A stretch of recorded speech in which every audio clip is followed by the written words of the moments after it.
40 years ago, a 15-year-old girl from Vatican City mysteriously disappeared on her way home from school, and her whereabouts have remained an unsolved mystery ever since. She is the only citizen of Vatican history to have gone missing. Over the ensuing decades, her disappearance has become a tug-of-war among various powers surrounding the Vatican. The Roman Curia, the Mafia, religious affairs, banking terrorist organizations, and even successive popes have appeared in turns to push the case forward. Yet the path to uncovering the truth repeatedly vanishes in the mist. Year after year, the girl's family has submitted requests for a thorough investigation by the authorities in Italy and Vatican City. Each year, the Italian public takes to the streets to protest, calling for the Vatican to disclose the truth they know. What exactly happened that year? Today, let's discuss the case of Emanuela Orlandi, the missing Vatican girl. Emanuela Orlandi was born on January 14, 1968, in Vatican City. Her father, Ercole Orlandi, was a servant to the Pope, allowing their family to reside within the Vatican and granting them Vatican citizenship. In fact, the Orlandi family has served popes for generations, having worked for 7 pontiffs.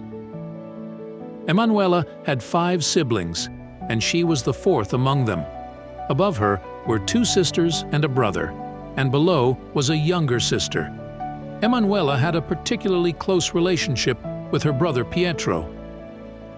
For the descendants of the Orlandi family, the Vatican City, situated on the northwest highlands of Rome, Italy's capital, is considered one of the most comfortable and safest places to live. From a young age, they had the freedom to roam around within the Vatican, as if it were their own backyard. At the time of the incident, Emanuela was 15 years old and in her sophomore year of high school. Passionate about music, she attended a music academy on Rome's Renaissance Street 3 times a week after school to learn the flute.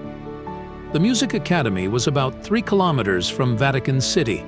Emanuela often chose to take the bus there.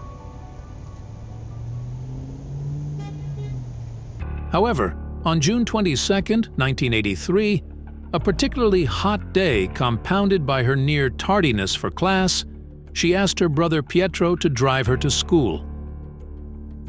At that time, Pietro was preparing to go out on a date with his girlfriend. Earlier, his girlfriend had expressed discontent with Pietro's excessive concern for his sister over herself.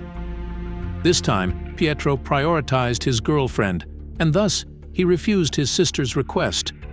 Emanuela had an argument with her brother and left home alone around 4 p.m. Pietro never anticipated that this would be the last time he saw his sister. Over the next 40 years, he was immersed in profound guilt, regretting not having driven his sister to school that day. That afternoon, although the time had passed, Emanuela still had not appeared in the classroom. Soon after, her older sister Federica received a call from Emanuela. On her way to the music academy, she had met a sales representative from Avon Cosmetics who invited her to participate in a fashion show event and distribute flyers, offering a daily wage as high as $270 Canadian. Her heart was often touched by such encounters. After hearing Emanuela's story, her sister became even more alert. After all, who would offer such a high daily wage to a high school student with no job experience? Her sister advised Emanuela not to accept the offer immediately and to discuss it with their parents at home first. Later, Emanuela chose to go to the music school and completed her flute class. As the class was about to end, her classmate, Maria Grazia Cassini, also began to discuss the job offer from the Avon sales representative. After class, Emanuela and her female classmate walked together to the bus stop on Renaissance Street. However, Emanuela did not board the vehicle with her classmate. That evening, around 8 or 9 o'clock, the Orlandi family realized that Emanuela had not returned home and began to search outside, seeking assistance from the Rome Police Department. However, the police speculated that the girl might have gone to a friend's house, so they suggested that the Orlandi family patiently wait there. Emanuela did not return home all night. The next morning, the police officially announced her disappearance. The Orlandi family printed thousands of missing person posters with Emanuela's photo and posted them throughout Rome and Vatican City. The posters displayed the Orlandi family's contact information. Soon after, 2 police officers patrolling near Renaissance Street in Rome provided the first clue in the case. On the night of the incident, they witnessed a young woman matching Emanuela's appearance, holding a flute, talking with a man carrying an Avon makeup bag at the entrance of the Senate. The man appeared to be about 35 years old, approximately 1.8 meters tall, with slightly thinning hair on the front of his forehead. Eventually, the girl followed the man into a dark green BMW. This was a portrait of the man drawn by the police at the time. On the 3rd day of Emanuela's disappearance, a 16-year-old boy named Pierluigi called the Orlandi family. He mentioned that on the day of the incident, he and his girlfriend had met Emanuela at Vanovo Square in Rome. Emanuela introduced them to Avon products, claiming to be an Avon sales representative named Barbara. She revealed that she had recently run away from home and urgently needed a job to earn income. The Orlandi family reported this phone information to the Rome Police Department, who subsequently installed telephone tapping and recording systems at the Orlandi residence to more effectively track relevant clues. A few days later, on June 28th, the Orlandi family received another phone call. This time, a man named Mario also mentioned that he had met with Emanuela. When revealing her identity, she also claimed to be Avon sales representative Barbara. Could Emanuela, a 15-year-old, have chosen to leave home and start her career as a salesperson for a cosmetics company? On July 3rd, the 11th day after Emanuela's disappearance, Pope John Paul II became involved in the case. He made a public statement saying, "I deeply sympathize with the Orlandi family. They are enduring immense pain due to the sudden disappearance of their 15-year-old daughter Emanuela since Wednesday, June 22nd. I fully understand the anxiety and distress of her parents." Finally, Pope John Paul II made a crucial remark, stating, "We will never be disappointed in the humanity of those who have committed this crime." This seemed to imply that Emanuela had been kidnapped. Thanks to widespread coverage by the Pope, the case of the missing girl received close attention from both Italian and Vatican officials. At the time, it was widely believed that the Pope's vocal support for the girl stemmed from the Orlandi family's long-standing loyalty in their service to him. However, looking back, it was after the Pope's involvement that the case became increasingly convoluted. Numerous leads suggested that Emanuela's disappearance was linked to Avon Cosmetics. Moreover, the possibility that she had left home voluntarily could not be entirely ruled out. Initially, the Rome Police Department also approached the investigation with this mindset. However, Pope John Paul II adamantly claimed that Emanuela had been kidnapped, leading many to believe that his statement was actually a warning to the kidnappers. What factors made the Pope so certain that Emanuela did not leave home on her own? Could it be because he had a deep understanding of the Orlandi family? Or did he possess information unknown to the public? Shockingly, just 2 days after the Pope's urgent appeal, on July 5th, the Orlandi family received a call from the kidnappers. By then, Emanuela had been missing for a full 13 days. During those 13 days, The kidnappers had not contacted the girl's relatives, but 2 days after the Pope's appearance, they called the Orlandi family, as if following a script. The criminal spoke Italian, but with a heavy American accent, leading the media to nickname him the American. The term the American was not meant to be derogatory, but merely echoed the media's designation. The American claimed to be a member of a terrorist organization and stated that Mehmet Agca, who had attempted to assassinate Pope John Paul II 2 years earlier, was also a member of their group. He claimed that Emanuela was in their control and that the Pope had a responsibility to issue a command for the Italian government to release the assassin Mehmet Ali Agca by July 20th to ensure the girl's safe return home.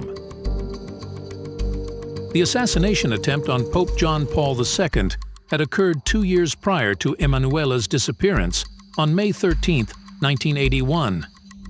That day, Pope John Paul II was interacting face-to-face with over 40,000 faithful in St. Peter's Square at the Vatican. At 5:19 p.m., the Pope was suddenly rushed by a gunman from the crowd and was shot twice. After a critical 6-hour surgery, his life was saved. The assailant, Mehmet Ali Agca, was apprehended at the scene and subsequently imprisoned in an Italian jail. Initially, Agca maintained silence, steadfastly refusing to divulge more details about the masterminds behind the attack. However, 2 years after his arrest, in 1983, the year of Emanuela's disappearance, Agca began attempting to communicate with Italian authorities. He claimed that he was backed by the Soviet intelligence agency KGB, which considered Pope John Paul II a significant threat to Soviet hegemony in Eastern Europe. Agca's admission undoubtedly placed him at great risk. Some theorize that the Soviet intelligence agency sought to compel the Vatican and Italian government to release Agca, thus finding a way to ensure his perpetual silence. Referring to the criminal who called the Orlandi family, known as the American, he sought to prove that Emanuela was indeed in his hands by playing a recording of Emanuela during the phone call. In the recording, Emanuela repeatedly stated, "Victor Emmanuel II National Boarding School. Next year I should start my 3rd year of middle school." The American also mentioned that he had placed some of Emanuela's personal items in a trash can at Parliament Square. The Rome police quickly secured the trash can and successfully retrieved the kidnappers' package from that location. In this package, they found photocopies of Emanuela's music school ID and tuition payment receipts, and most crucially, a photocopy of a handwritten note from Emanuela that read, "Love from Emanuela." The Orlandi family confirmed that this was indeed Emanuela's handwriting. However, the Rome Police Department maintained that these so-called pieces of evidence were merely reproductions, which at best proved that the American had access to Emanuela's personal items, but did not confirm that Emanuela was indeed under his control. Experts in handwriting and audio analysis also pointed out that neither the audio played by the kidnapper nor Emanuela's handwritten note reflected any emotional changes or showed signs of fear and distress. This implied that Emanuela might not have been forced to record and write these contents during her captivity. Time continued to pass, and it was soon July 17th, leaving only 3 days until the kidnappers' deadline to release Agca. The Italian and Vatican officials had no intention of releasing Agca. Under extreme pressure, the kidnapper released new evidence. He made a call to Italy's largest news agency, ANSA, informing them that he had placed a cassette tape in a trash can near the Trevi Fountain in Rome. The ANSA team quickly found the tape, which recorded the torture of a girl. Given the potential discomfort caused by the audio, it was decided not to play it here. However, the Rome Police Department stated that they could not confirm that the girl in the audio was Emanuela. On the same day, Pope John Paul II also made a public statement about the case, expressing, "We are doing our utmost to find a better resolution for this heartbreaking event." Soon, the kidnappers' deadline of July 20th had passed. As expected, Agca was not released, and the kidnappers did not relent in their efforts to pressure the Vatican and Italy using Emanuela. Starting in October 1983, the Italian Special Services had appointed Attorney Gennaro Egidio to provide legal support to the Orlandi family. All calls to the Orlandi home were forwarded to the attorney's office. On December 14th of that year, the American made their last phone call to us. From that point on, this lead disappeared. Throughout the numerous communications with the kidnapper, Attorney Egidio had been striving to obtain more evidence proving that Emanuela was still alive. But unfortunately, such evidence was never found. Years later, Attorney Egidio noted that without sufficient evidence, the so-called kidnapping might not have happened at all. On the night of December 24, 1983, 6 months after Emanuela's disappearance, Pope John Paul II unexpectedly visited the Orlandi family's home. For the despairing and frustrated Orlandi family, this was undoubtedly a morale booster. The Pope affectionately embraced each member of the Orlandi family and arranged a job opportunity for Emanuela's brother, Pietro, at the Vatican Religious Affairs Bank. At that specific time, Pietro was only 23 years old and had no relevant professional experience. Before leaving, the Pope revealed to Orlandi and his family that Emanuela's disappearance was linked to international terrorist activities, and that the Holy See would not let go easily. They would do everything possible to ensure the girl's safe return home. The events surrounding this case reveal an alternative perspective proposed by Andrea Purgator, a journalist for the well-known Italian newspaper Evening Mail. A friend of his, employed at the Italian Democratic Security Intelligence Service, confided that the case had no connections to international terrorist organizations, Agca, the Soviet Union, or the KGB. These elements were merely distractions to shift public focus away from undisclosed secrets within the Vatican. In late 1983, Andrea Purgator published an article in the Evening Mail suggesting that Emanuela's disappearance was linked to financial crimes within the Vatican. The day after the article was published, Purgator received a warning from the editor-in-chief of the newspaper, explicitly instructing him to cease commenting on the case. This warning, however, made Purgator feel that his hypothesis was close to uncovering the truth. In 2004, Emanuela's father, Ercole, passed away. Throughout his life, he firmly believed that the Pope and the Church would bring his beloved daughter back. In his final moments, the elderly father left a poignant message: "I was betrayed by those I served." In April 2005, Pope John Paul II passed away. A few months after his death, a new lead unexpectedly emerged. On July 11, 2005, an Italian TV program dedicated to finding missing persons, Chi l'ha visto? Have you seen them? Received an anonymous phone call. The caller asked, "Do you want to know where Emanuela is? Look in the crypt of Sant'Apollinare Basilica in Rome." Intriguingly, Sant'Apollinare is located in the heart of Rome, just 3 kilometers from Vatican City, and Emanuela's music school was located within its complex. Journalists from Chi l'ha visto ventured into Sant'Apollinare and were astonished to find that the crypt was the burial site of Enrico de Pedis, a former leader of the infamous Roman crime syndicate Banda della Maliana. Pedis was an undisputed ruler of Rome's underworld.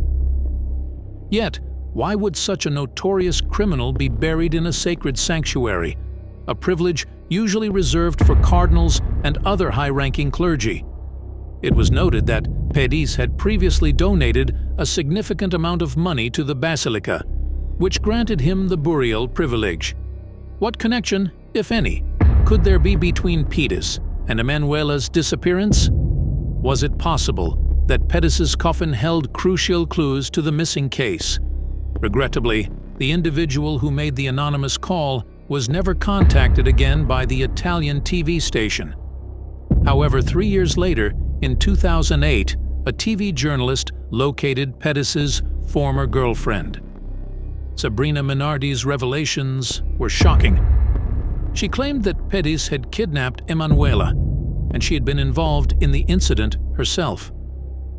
On the night of June 22, 1983, the date of the incident, Pedis met with his girlfriend Sabrina while driving his dark green BMW. Inside Pedis's car sat a girl named Emanuela.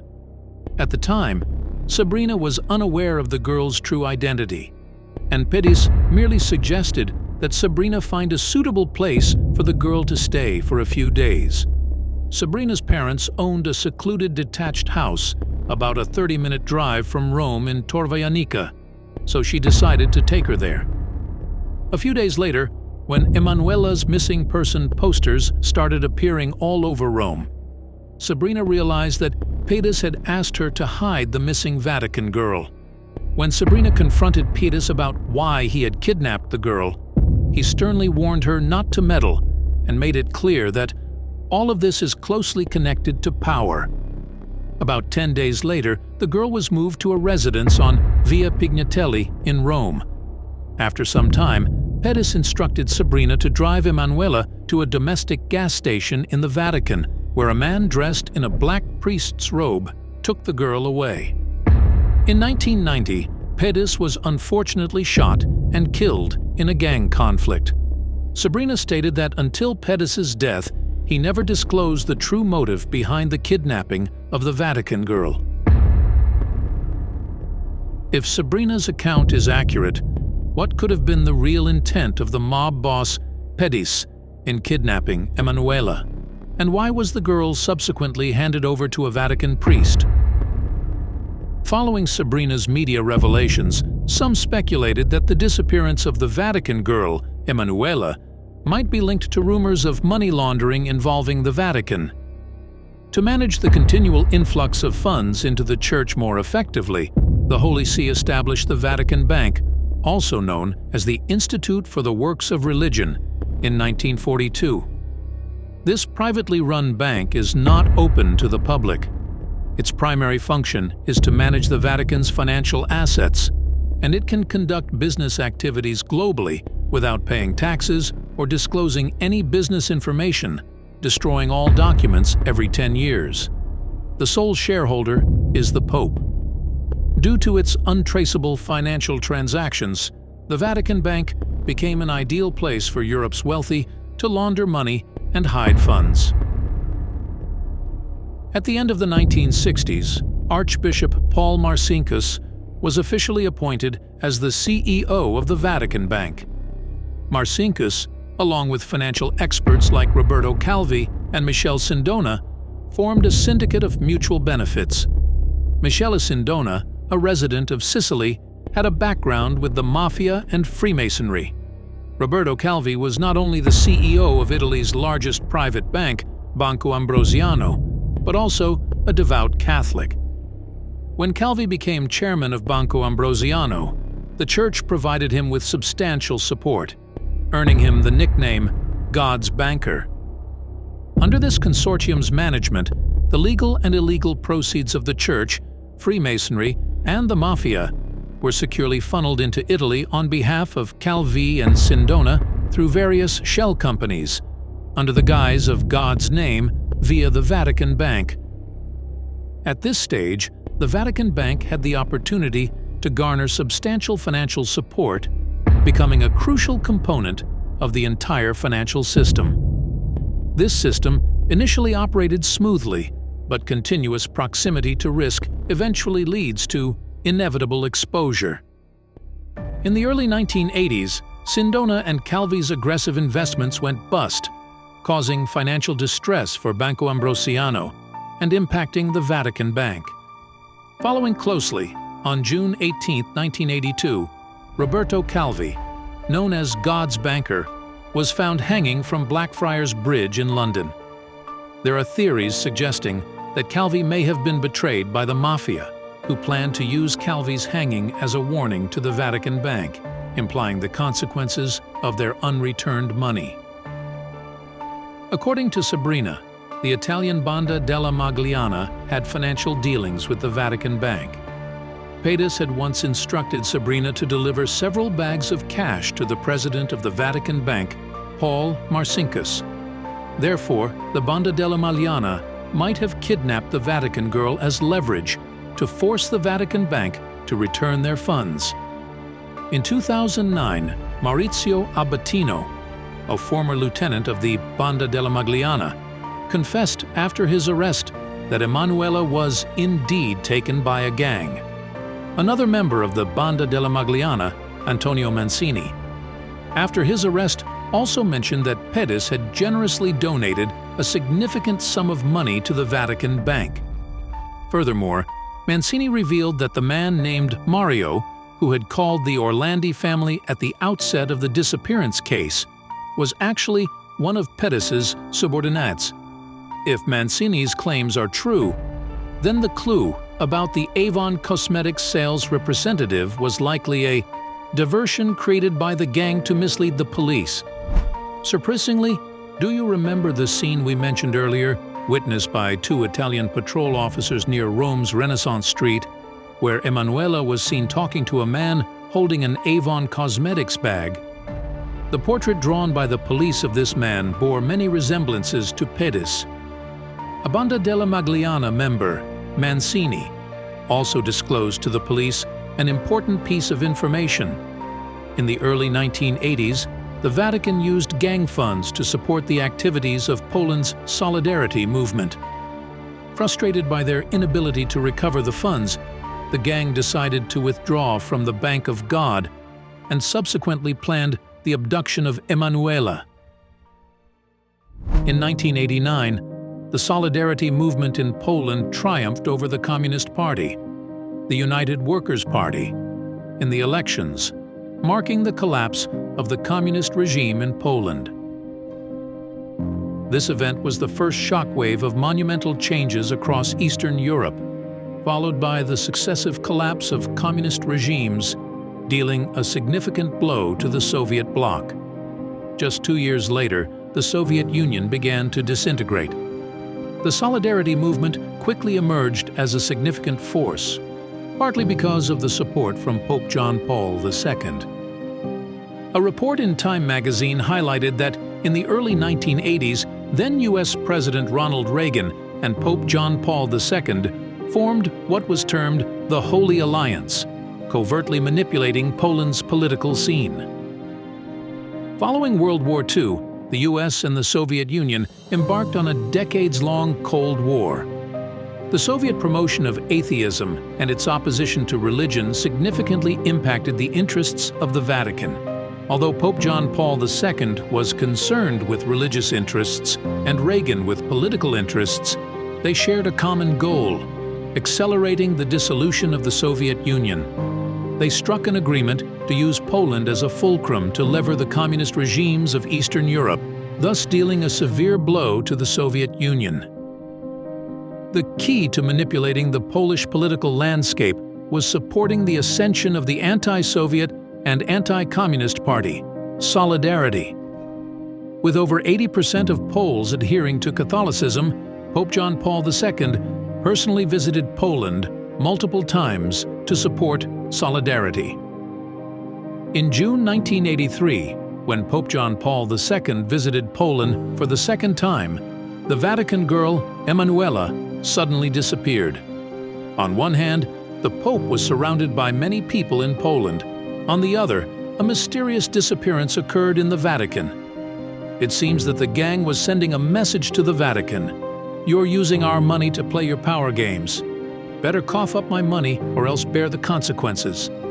Italian investigative journalist Ferruccio Pinotti revealed that the Vatican Bank provided no less than $200 million in funding to the Solidarity movement. This case, due to its complexity and mysterious nature, continues to be filled with various speculations and unsolved mysteries. The documentary The Vatican Girl, produced by Netflix, explores why the kidnapping occurred and offers a new perspective. According to an anonymous interview in the documentary with one of Emanuela's school friends, Emanuela had confided a week before her disappearance that a person very close to the Pope had attempted to behave inappropriately towards her. The documentary speculates that the Banda della Magliana may have learned of this information and used this undisclosed secret to extort the Vatican. Sabrina, Pettis's girlfriend, revealed that Pettis ultimately took Emanuela to a gas station in the Vatican, where a man dressed as a priest took the girl away. If this is indeed true, it is likely that the Banda della Magliana had reached some sort of agreement with the Vatican, with Emanuela becoming an innocent and unfortunate pawn in this political and financial struggle. However, these suggestions remain speculative. Given Pettis's death and the lack of concrete evidence, the police also consider the testimony provided by Pettis's girlfriend Sabrina to lack sufficient credibility. In June 2012, Pettis's coffin in Sant'Apollinare was excavated by Italian police, but they did not find any clues related to Emanuela's disappearance. In 2013, there was a new development in the case. A Roman photographer named Marco Accetti contacted the Italian TV program, claiming that he was the American who had called the Orlandi family 30 years earlier. He claimed to work for an organization called Ganglion, led by religious leaders from the Vatican and surrounding areas. Accetti stated that the organization was strongly opposed to Pope John Paul II's staunch anti-communist stance and hoped to secretly resolve the financial scandals of the Vatican Bank through their strategies. In their activities, Italian gang members were also involved, and Accetti revealed that Pettis's Banda della Magliana had close ties to Emanuela's kidnapping. The most shocking part of Accetti's revelations was that they had kidnapped not only the Vatican girl, Emanuela, but also an Italian girl, Mirella Gregori. Notably, Mirella Gregori disappeared on May 7, 1983, about a month and a half before Emanuela's disappearance. Mirella lived in Rome, and she was only 16 when she vanished. That day, she received a phone call informing her parents that she needed to go out to meet a classmate, and she never returned. That year, the case also sparked widespread social attention.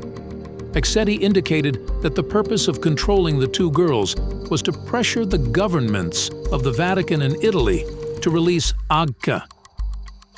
To substantiate his claims, Accetti provided a crucial piece of evidence: the flute that the Vatican girl, Emanuela, was carrying at the time of her disappearance.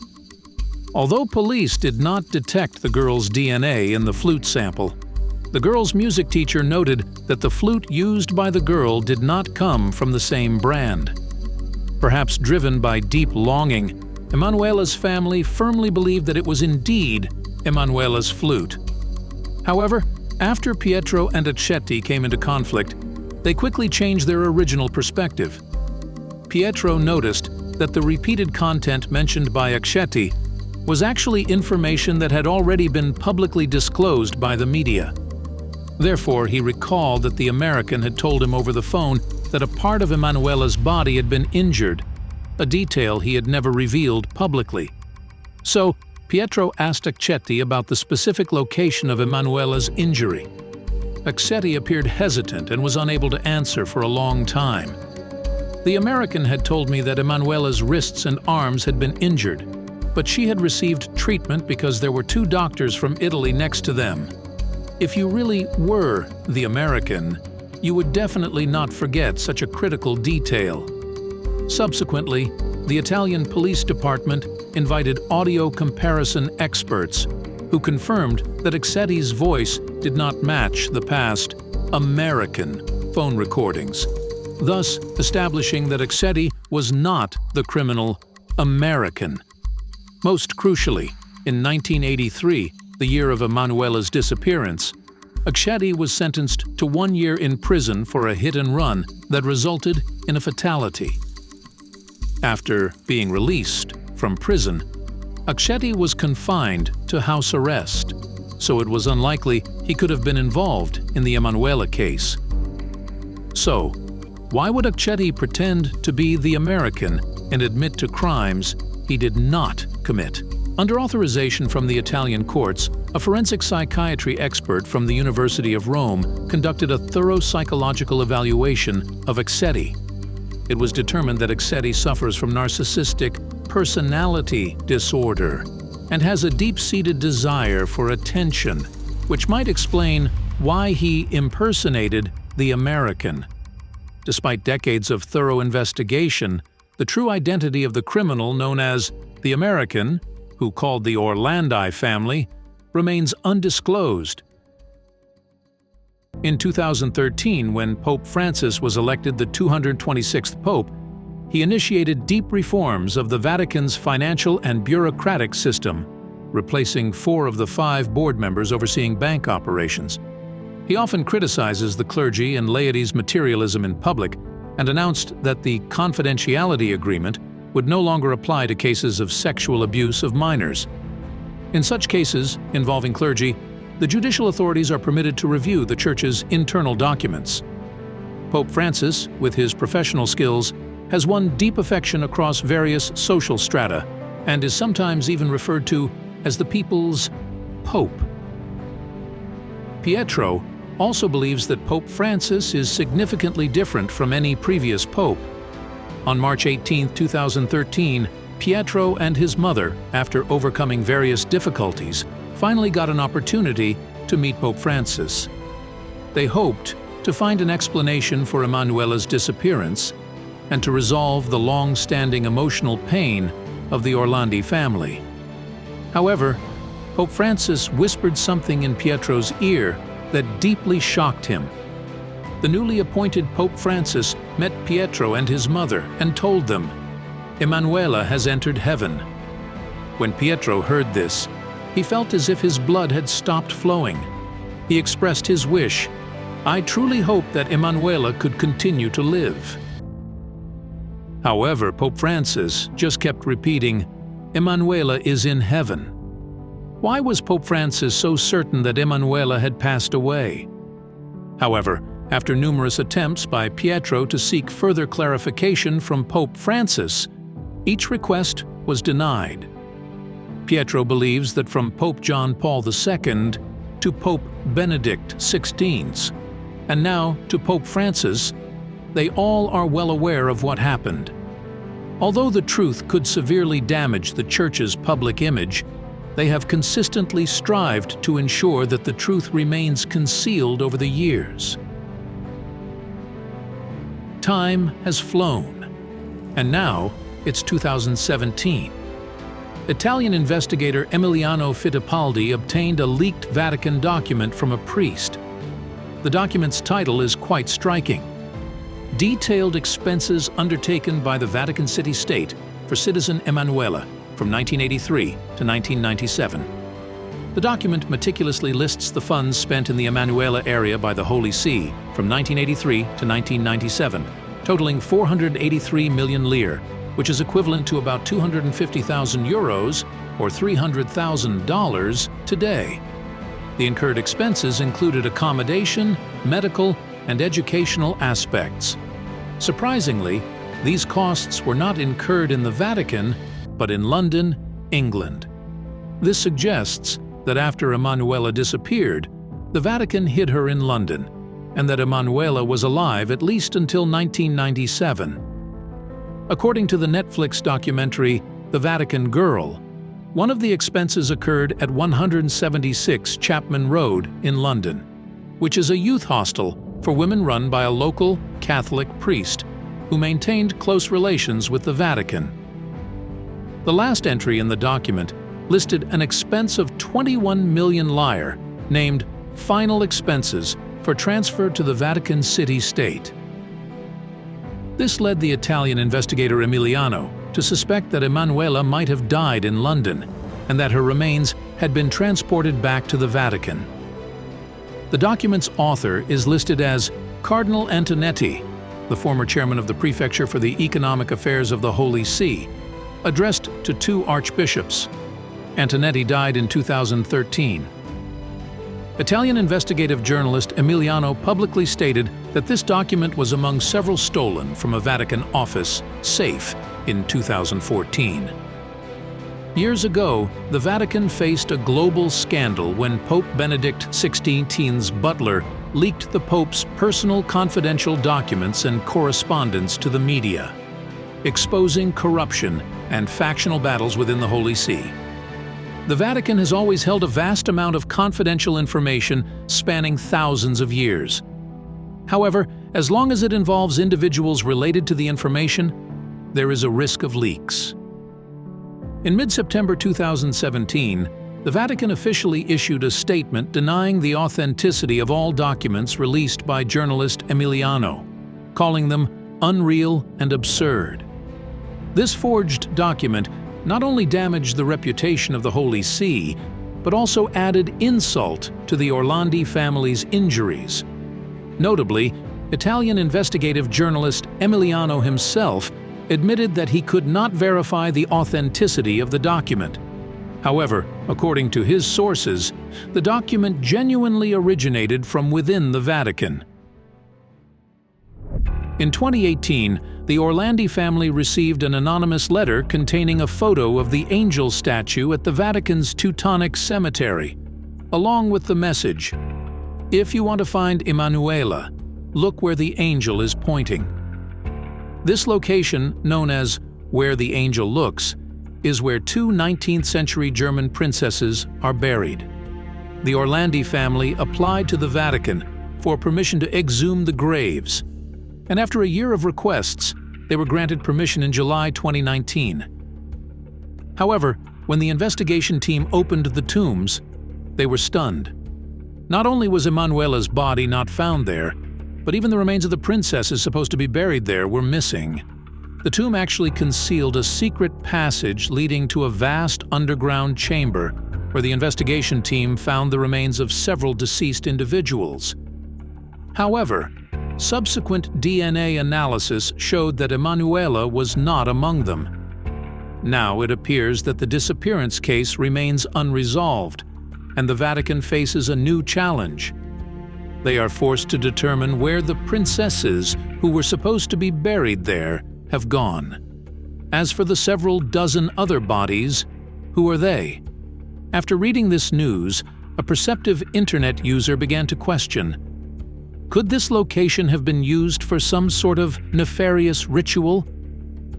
On January 9, 2023, under intense public pressure, Pope Francis initiated a renewed, in-depth investigation into Emanuela's disappearance. The Vatican plans to comprehensively review all submitted documents, research reports, and testimonies. In July 2023, a document submitted by the Vatican to Italian authorities indicated the need to investigate Emanuela's uncle, Meneguzzi, as he might be linked to the disappearance of a girl. This is because a priest had revealed to the Vatican Secretary of State that the girl's older sister had confessed her uncle had attempted inappropriate actions towards her. The Orlandi family is extremely dissatisfied with the Vatican's statement. They see it as a tactic to divert public attention. 4 decades have passed, and the Orlandi family continues to tirelessly seek the truth. Emanuela's mother has not moved for many years.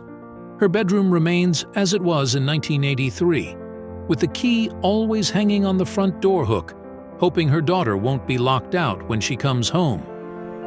In 1983, Emanuela's brother Pietro was selected by Pope John Paul II to begin his career at the Vatican Bank.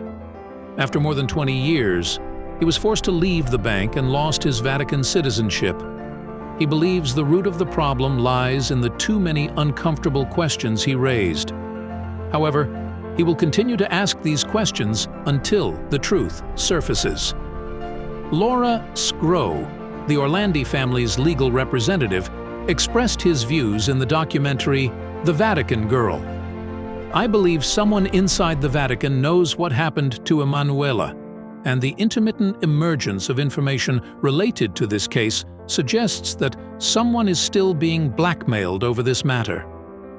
Some people believe that no matter how hard you try to keep a secret, the truth will eventually become clear if it really happened. However, as time passes and those who know the truth pass away, the truth may ultimately remain an unsolved mystery in people's minds."